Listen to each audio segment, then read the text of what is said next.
All right, guys. So I took my son out quad shopping for his 9th birthday. It was a cool little surprise for him. He was super excited. They had tons of models in there, anything from I think 80cc up to 250cc. They even had some dirt bikes in there. Um, we went with this brand. I think we got it for a little under 1,500 bucks. So it's a good little beginner quad. It's not going to break the bank, especially if your son or daughter doesn't like the sport. They even had some cool Jeeps there and some side by sides.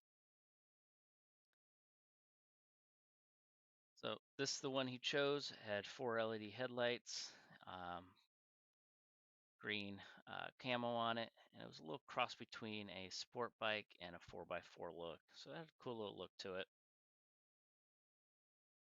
Got it up onto the trailer, and he was super excited. Went back inside, and of course he wanted to get some stickers for it. So we went ahead and picked up some stickers for it. And again, guys, this quad we've had for about 2 years now. It's been a great quad.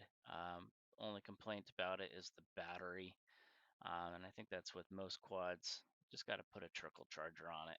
Other than that, it's been great.